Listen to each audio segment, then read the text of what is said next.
Okay, this is Brother Wolf, and we're live. We're recording this for those of you who can't attend right now.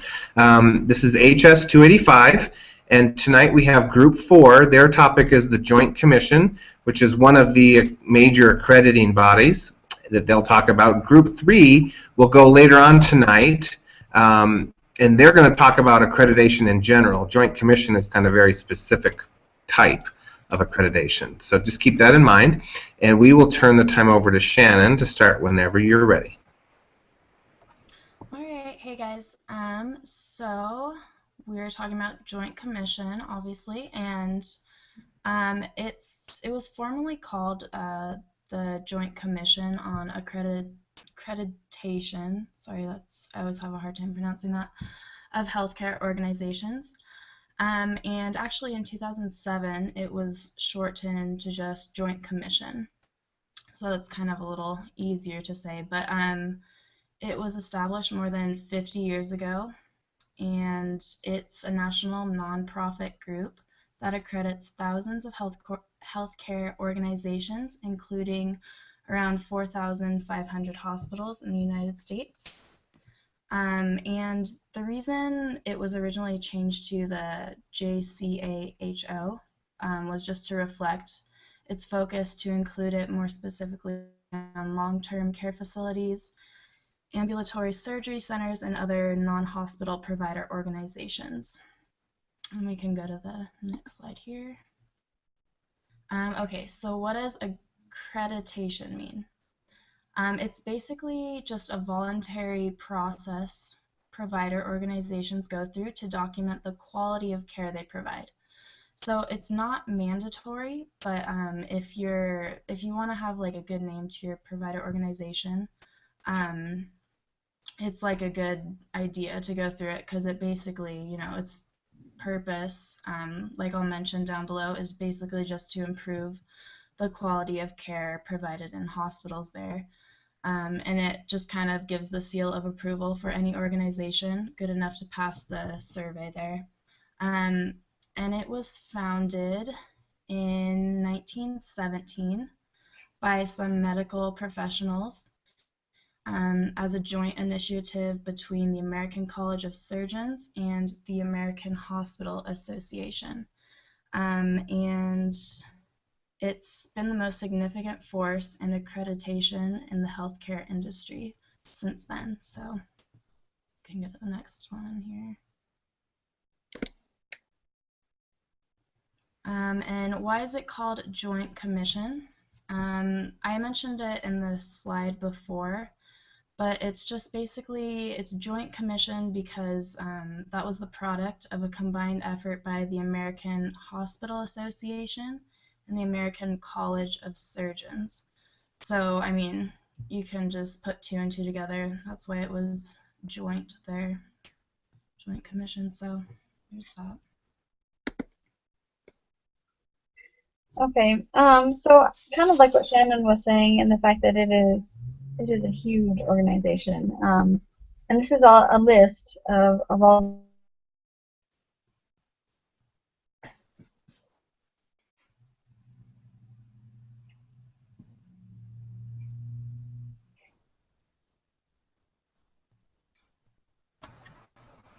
Erica, I can't hear you. Are the rest of you hearing? I can't hear. I can't either. Must have cut out.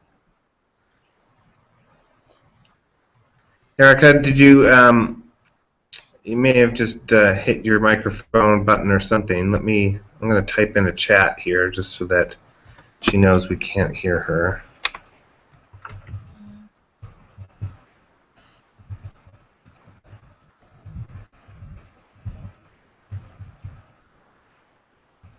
Her internet could have dropped out too. Yeah, that happens sometimes for sure. Usually what we see is her icon will disappear for a moment. I still see her icon. Do you guys? I can't see because I have the PowerPoint up, but... Oh, yeah, you can. That's right.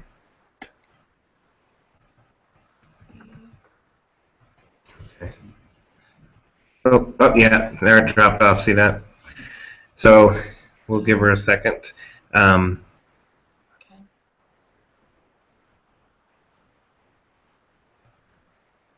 Do it up in there. While we're waiting, let me just comment on what Shannon's already presented on. So, a lot of people in healthcare, you see that the name changed. What was it, 2007 or 2008, Shannon, that you pointed out. So a lot of people that are kind of long-term employees in healthcare, they'll still call it JCO. You may have heard that term, and that references the JCAHO. So the JCO is what it used to be called, and it's now called the Joint Commission. But some folks who've been in healthcare a long time still can't break the habit of calling it JCO. So you might hear, if you're out and about in a hospital or you're talking to other people in the healthcare industry, especially those who might be a little bit older, you might hear them still say, "Oh yeah, we had JCO doing a survey last week," and what they mean by that is the Joint Commission. Yeah. So Erica just texted me and said she lost internet. So I told her for her to get back on. Yeah, it looks like she just joined. And we'll just give her a second for her sound to catch up. Erica, just let us know when you're back in and you can hear us.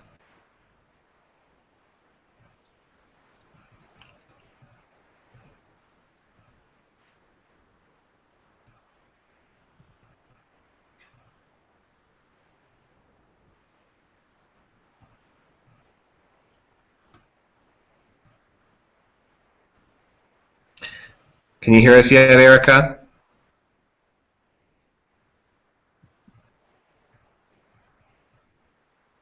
Oh, she dropped out again.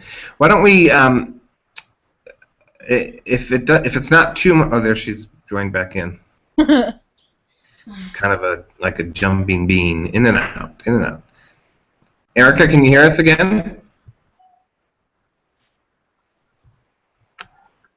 Oh, I think. Hi, Erica. Can you hear us? Yeah. I'm sorry. Yeah, no problem. Internet cut out on me there for a second. It's no problem at all.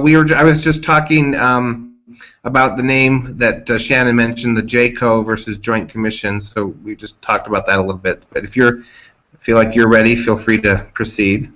Yes. Next slide, please. Sorry. You're good. You're good. Okay, so the eligibility outlines basically like what does it take to be accredited by Joint Commission for, well, not necessarily a hospital either, but just in general. And so it has to be a U.S. In the U.S. or run by the U.S. by a government or something foreign, because there are a few foreign hospitals that are accredited.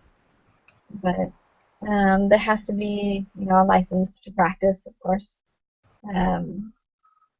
As well as the kind of a show that you're continually progressing and improving quality of care, and that you're not staying stagnant and that kind of thing.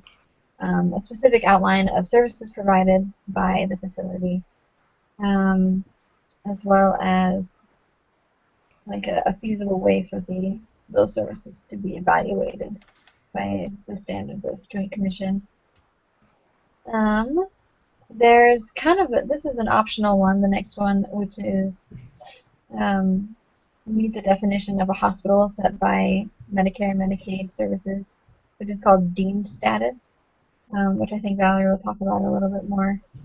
And then I guess there has to be a certain number of patients as well seen, versus like services, I guess, so 10 to 1 for the first time that it's accredited. And this kind of was somewhat vague. But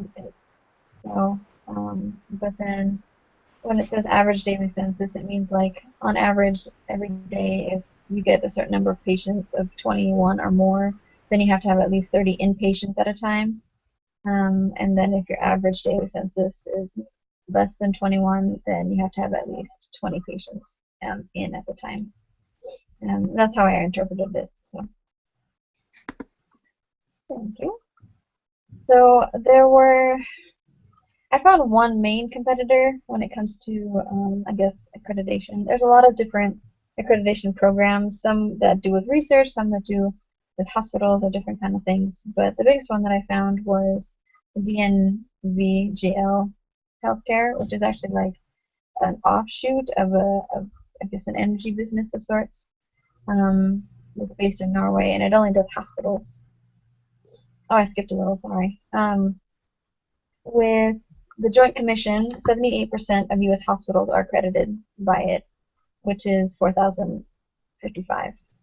And then out of those, although they actually said that critical access hospitals are accredited differently than normal hospitals, though I couldn't find more information about that, but they say that about 8% of those are accredited by Joint Commission. So. All right, next slide.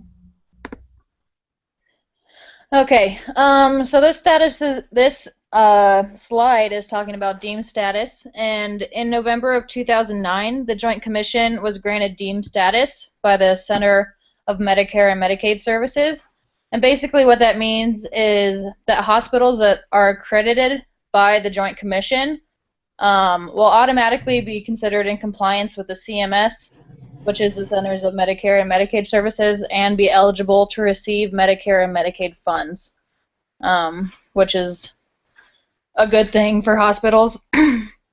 And as stated above, deemed status is given to hospitals or healthcare organizations by the Centers of Medicare and Medicaid Services, and those who receive it are healthcare organizations such as the Joint Commission and hospitals as well.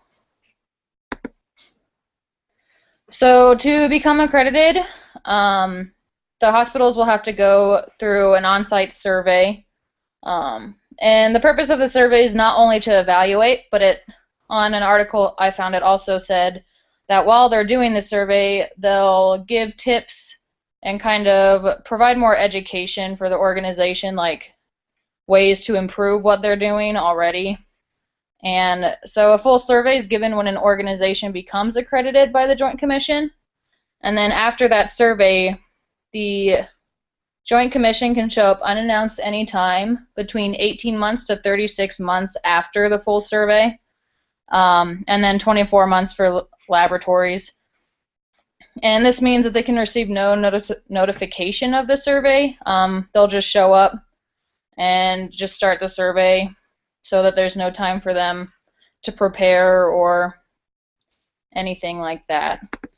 So the process, it varies based on who's giving the survey, and I think probably the hospital, but these are just some of the activities that they cover. So they'll have a planning session to figure out what they're going to survey while they're there. They'll have an opening conference. They'll meet with the leadership of the hospital. They'll give an assessment to make sure that they're all competent in everything they do. They'll have medical staff credentialing, environment session, and a tracer methodology, which is when they actually will take patients and follow them around during their healthcare experience and just see how well the different disciplines and departments work together in the hospital. And then they'll have an exit conference at the end of that. And that's kind of just the framework of it. It'll vary whether between different hospitals and what they actually survey them on. My next slide is why hospitals might choose to not be accredited, or even get their accreditation through a different organization. What I found is the main reason why they choose not to become accredited is because they can't afford it. In the reading, it said that based on the size and the services, that the annual fee is between $2,000 to, I think it said $14,000, and then on top of that they have to pay the cost of what it took for the survey, and so there's just some hospitals that can't afford it. Also, some of the standards for a Joint Commission, there's a lot of standards and a lot of different things that are required from a hospital to become accredited, and some hospitals that are in rural areas or even just smaller hospitals don't necessarily meet all the standards that the Joint Commission requires to become accredited. So they might find a different organization that has less strict standards and become accredited by them. Also, some hospitals are already surveyed by the states through the centers, the CMS, the Centers of Medicare and Medicaid Services, or through their insurers, so they don't see a need to be surveyed again through the Joint Commission. Also, some hospitals are afraid of the public release of their information, so once you become accredited, all your information can be taken to court, and so some hospitals don't become accredited for that reason. And that's it.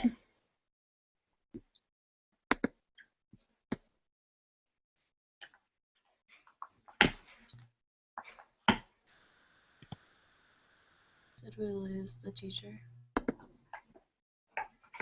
I think the wolf dropped out there for a second. Yeah.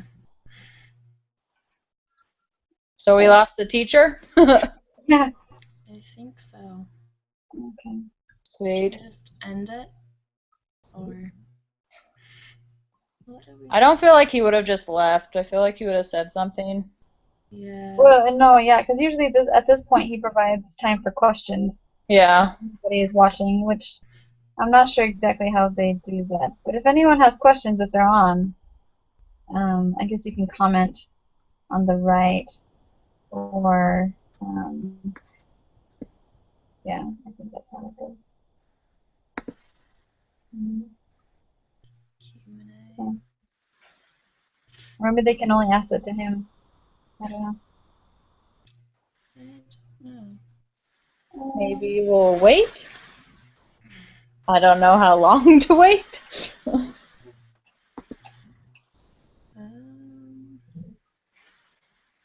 Oh, there he is. Oh. Good. All right, that was my Google Chrome. Can you hear me right now? Yes. You were cutting out before, but yeah, I can hear you now. Okay, you can. Yeah. A little Yeah, better. I don't know if you guys did you finish, Yeah. Yeah, we just finished. or did you get kicked out of the session? I finished. Okay, Yeah, Yeah. we only have one slide left. When you got you that. did a great job. Would you put the slides back up there? Yes.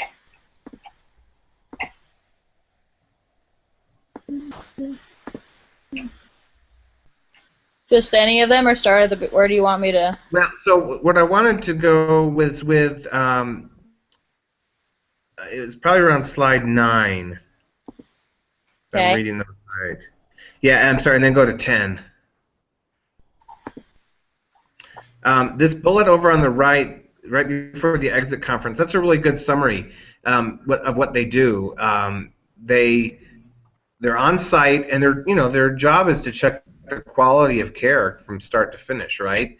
And so they'll actually follow those patients. And what I mean by that is, they might randomly take patient X, who's in room 610, and they'll look at the records from the beginning, and they'll kind of see that patient's care in the medical record. Let's say they had surgery, or if they had some imaging done, and those sorts of things, and they'll kind of look and they'll follow that patient.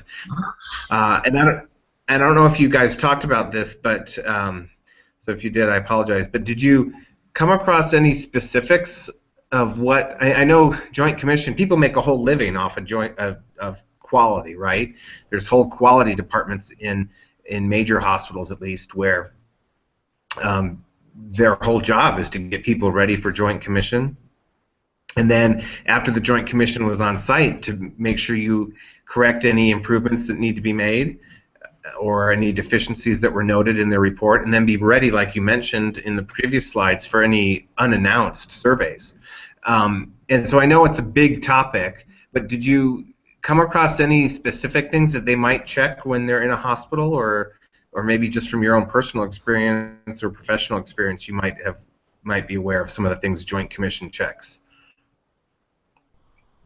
Well, I mean, the point of accreditation is to make sure that the hospitals are living up to the standards and have like the safety and everything like that. So I'm sure that they go around and just see how everything runs, make sure that everything's where it needs to be, kind of that they're. I can see them checking like the administration and just seeing how their like filing system works and how they just things like that, and I can see them checking like equipment and just making sure that everything's where it needs to be.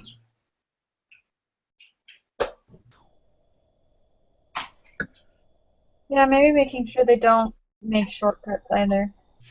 'Cause I know that sometimes, like in the habit of things and procedures and whatnot, at least the medical providers can sometimes start taking shortcuts and cutting corners and stuff, and those aren't always the best. So,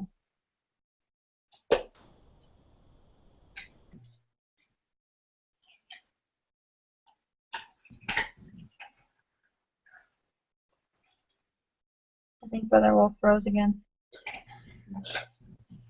There he goes. There he goes. Is it gone? Yeah, I feel like this is the main reason why the videos are so long, is because all these technical difficulties. Yeah. I'm gonna stop sharing again because I can't see anything that's happening.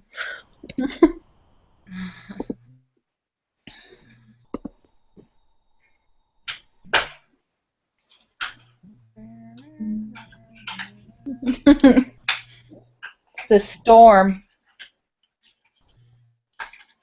Unless it's not raining in Rexburg, I don't know. It is raining in Rexburg, actually. Thundering and lightning. Well, not lightning, but thundering. As I was like, it's storming in St. Anthony, so I didn't know if it was still happening in Rexburg or if it was just happening here. It's calmed down a bit, but still. They probably have it now. Yeah, sorry I went out again. I don't know what's going on with the internet over here. I feel you. But I was talking about, you guys were mentioning some of the things that they might actually check, and I think a good example is I was once at a hospital where they were just checking to make sure people washed their hands. So after or before a doctor or a nurse went into a patient's room, they would just be observing to see, okay, is that doctor or healthcare provider or nurse going to wash their hands before and or after? You know, a lot of diseases are spread just from in the hospital, not washing hands. So that's a simple one. They get much more complicated, things like, you know, are the medical records stored the right way? Are people signing medical records the right way? There's even some issues with diet, so nutrition. You know, are the meals appropriate? It's just huge, as you guys probably discovered, the amount of topics that they could cover. Another one, and I think I mentioned this in the group discussion board, I was working for a hospital that was written up because there was a crash cart, you know, the crash carts that have, you know, if somebody's heart stops. Yeah. That crash cart was slightly in front of the, excuse me, the door for the fire escape. So, you know, the stairs down. And that was written up as a deficiency because if there had been a fire, you know, that could have caused delay in people getting out. So all sorts of things. Another one that I think is important is, and you'll see this in the news sometimes, where somebody gets operated on and the wrong organ is operated on. Or let's say you're supposed to have knee surgery and it's supposed to be on your left knee, and they did it on the right. I mean, that sounds silly, but that happens every now and then. These are human beings that make these mistakes. And so there's timeout, they call timeout procedures, where anyone in the surgical team is supposed to, at certain points before surgery is actually done, to confirm with the patient, you know, we're doing an operation on your left knee. And then later a nurse, once the patient's asleep or under anesthesia, the nurse, before the surgeon does the first incision, the nurse can say, okay, confirming with everyone here, we're operating on the left knee. And so you have to get consensus. So there's all sorts of processes to make sure that you know, human errors are not brought about. And then if you go to your last slide, I think I saw a comment, I'm glad you mentioned this, about expense. Yeah, This is a great slide. It's expensive, right? And the hospitals have to pay for this. So I'm glad you brought that up. And this came up in our discussion board as well. So I'm glad you're showing that slide. And I think this was probably your last slide, right? Yeah. Yeah, good. And the other thing that you pointed out, which was really important, is that Joint Commission, if you get accreditation, you do receive this deemed status from Medicare. So Medicare does not require you to get Joint Commission or any other accreditation, but they do require that you meet their conditions of participation, as you stated in one of your slides. And one way to accomplish that is if you're going to go to the, the extreme of I shouldn't say extreme, but if you're going to go through this rigorous process of the Joint Commission, then CMS has said that's good enough for us, and we'll count that towards meeting our conditions as well. So excellent job. Any other comments or questions before I let you go? You've done an excellent job. I don't have any. Yeah, I'm good. Okay. Thank you. If you haven't already done so, if you'd be so kind as to post your slides on the group presentation discussion board just for this week, and then just kind of follow that discussion board. It's not required for anybody to post there, but your classmates might have questions about your presentation or those sorts of things, so just kind of follow those, see if they have any questions. Okay. Excellent job. Thank you so much. All Thank right, you. see guys. Bye. Have a good night. You too. Bye. Bye-bye.